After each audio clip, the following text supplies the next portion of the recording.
Hey, what's up YouTube fragrance peeps? Matt here. Just a quick first impressions video today for you. I thought I'd get in there first. No one else seems to have done a video on this one yet. And I'm fortunate enough to live in the UK where this is like a brand new release. It's in a shop called Boots, which is like a high street shop.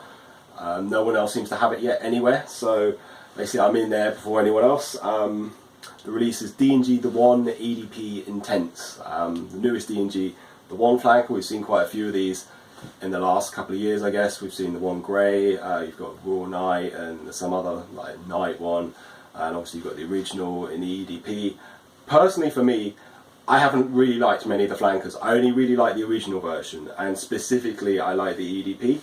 The EDT for me has a bit of a scratchy wood note in the base, whereas the EDP a little bit smoother, more of an ambery thing going on, but yeah, the EDP for me is one of my top all-time releases.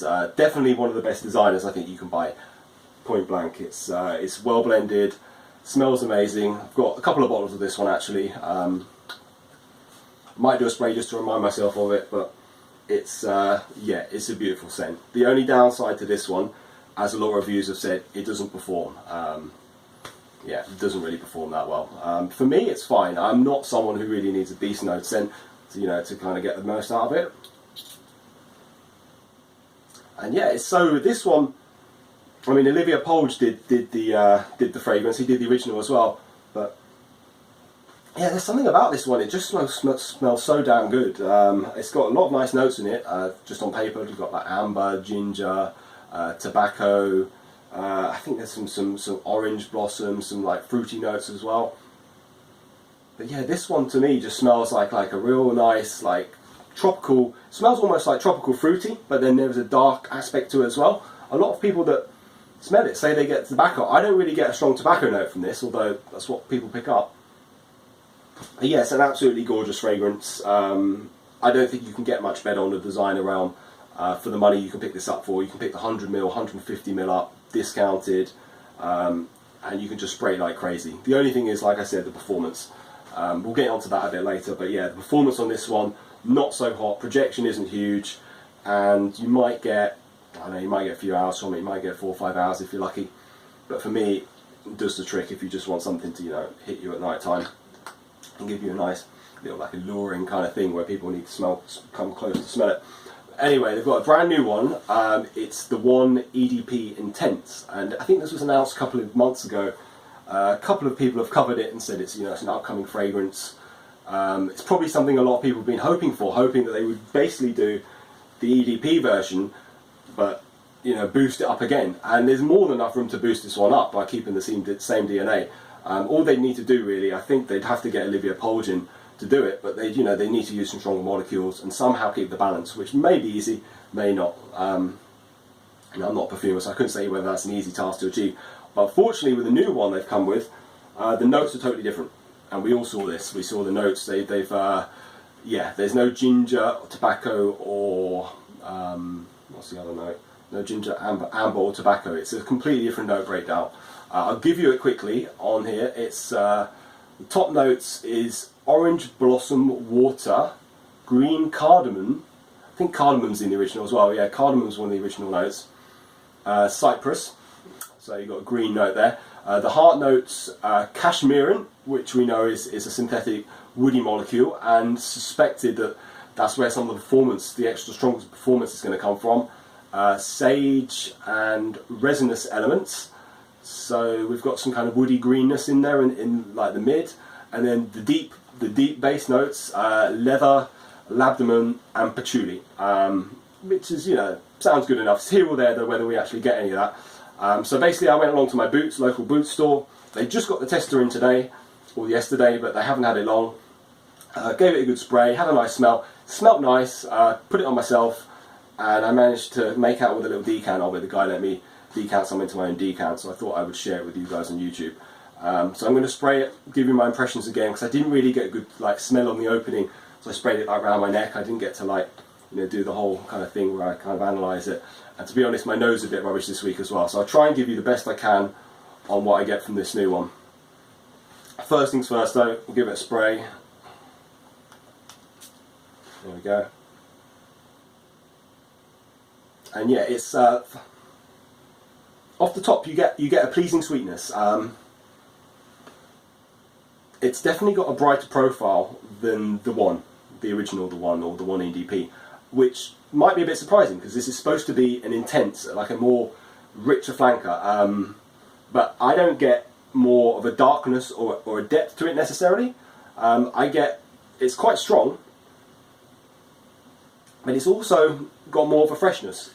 So there you go. It's a fresher take for me. I thought that immediately when I smelt it. I thought, wow, this is actually, yeah, this hasn't got such a sexy quote unquote vibe going on. It's actually got a bit of a fresher thing happening. The main vibe I get from it as well,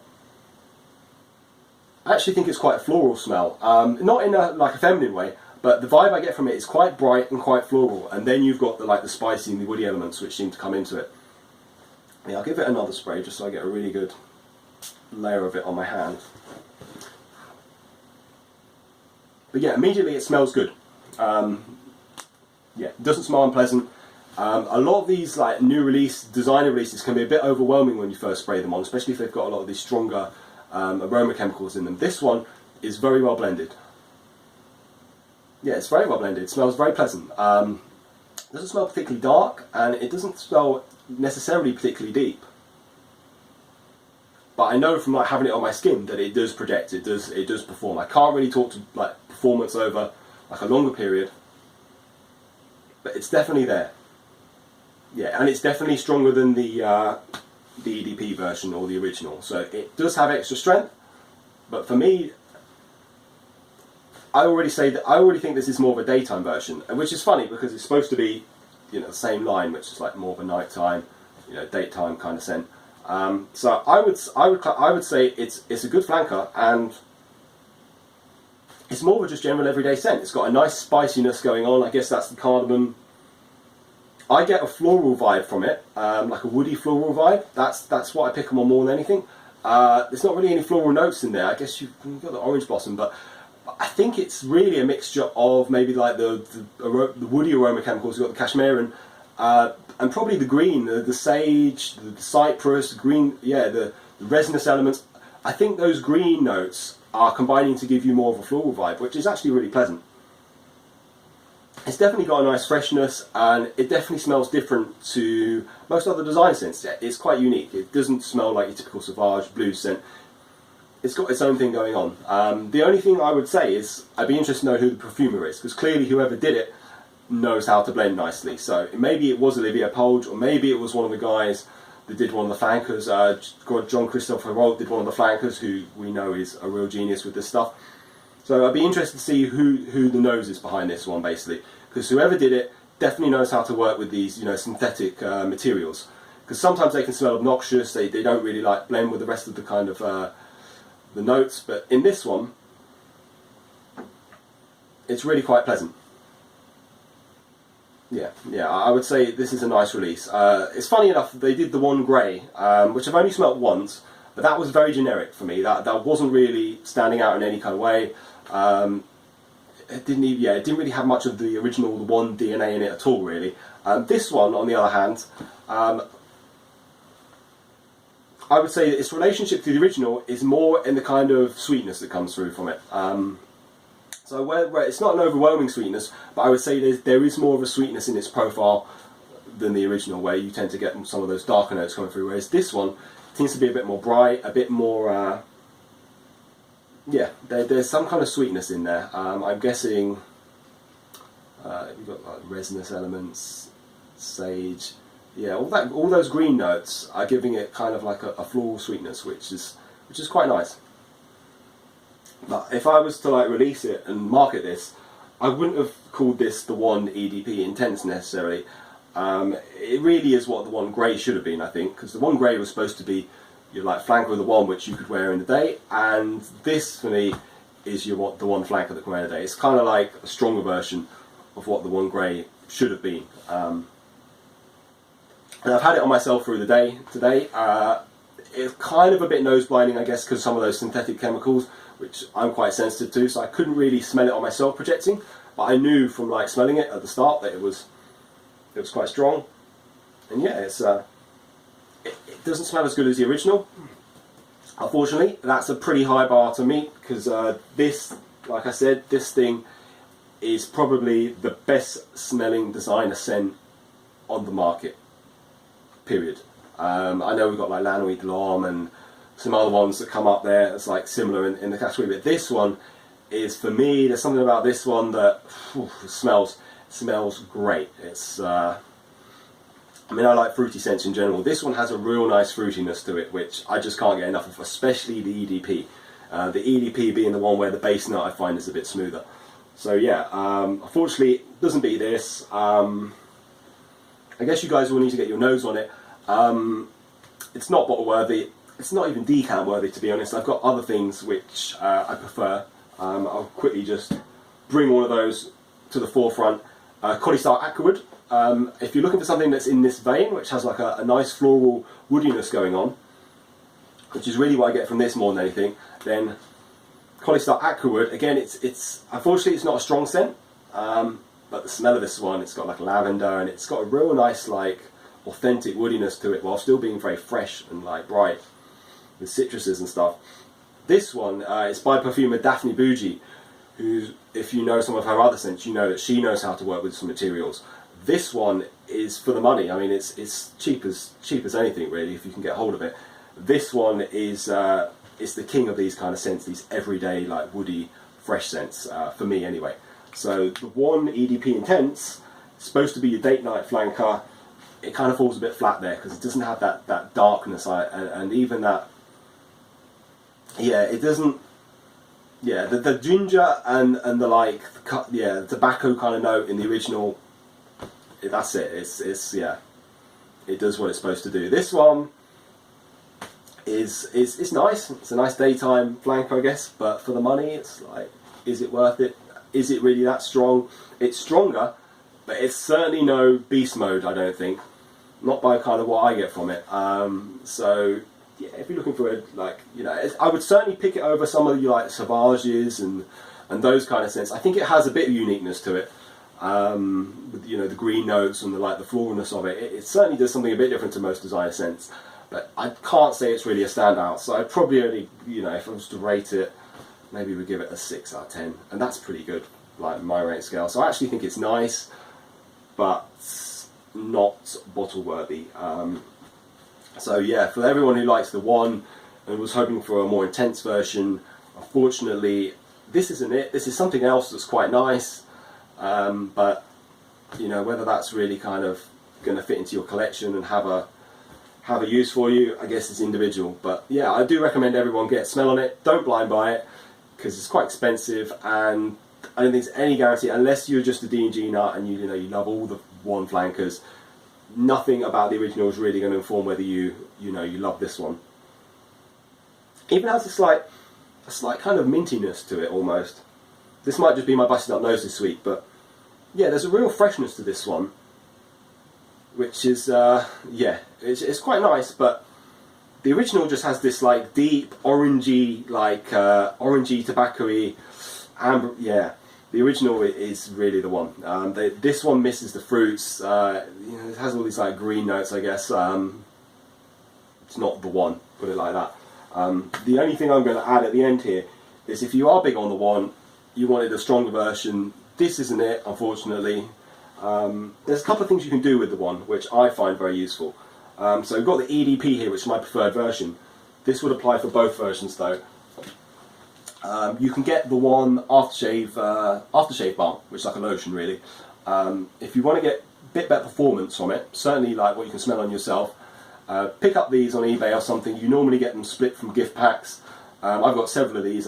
You can pick them up pretty cheap. And when you do want to wear the one, use a lot of this.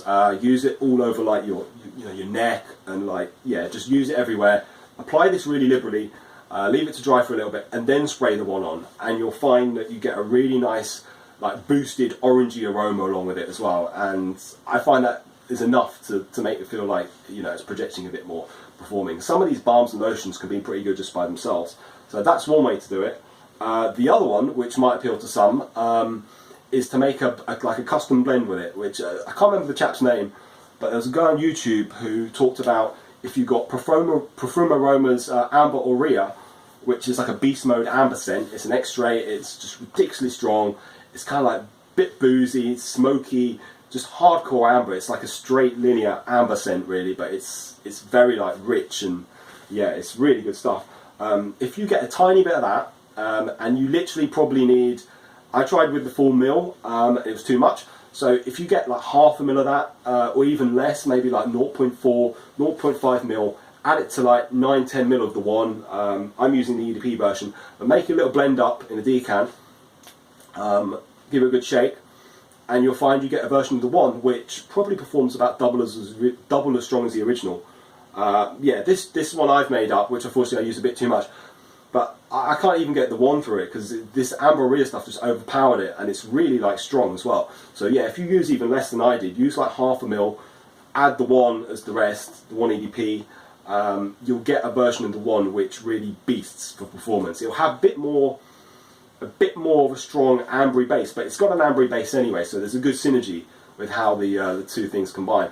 And yeah, that will give you your true stronger version of the one. Because yeah, unfortunately, we've all been looking for that that beast mode version of the one, and it hasn't come. And I guess D&G have heard that we want something stronger, and they've come with this, but then they switched the notes up. So pleasant as this is, and that's quite a high bar these days, considering that a lot of designer scents are just generic, and for me, most of them don't smell good. They upset my nose, and yeah, not many designers in my collection, put it like that. Just the one really, and La Nuit, and I mean this Collie Style one's a cheapie, Dior and Cologne, but I can count them on not very many hands. The designers and like cheapies that I have in my collection, they generally need to be done by people who know what they're doing perfumer wise. Otherwise, they end up being a bit like synthetic smelling.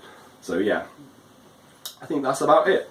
I might not have talked about it much, but you'll find when you sample it that yeah, you'll get more of a floral sweetness from this one than the other versions of the one. Not so much of that fruity, tobacco-y amber vibe, which I like so much. So it's nice, but at the price point, again, sample, wait for it to get to discount level. I certainly think it's pleasant. I haven't been able to smell it on the air on other people, but I'm sure it would smell really nice. But as your kind of nighttime, date night scent, which is kind of marketed at, it's not the one. This is the one. This is the one. This is just the one all fresh, but with like stronger molecules, I guess. So yeah, that's about it. I hope you guys enjoyed that, and potentially there'll be more reviews to come in the future. I'm going to get through some of my collection that I've kind of stacked up and tell you guys which ones I'm really digging. So catch you later.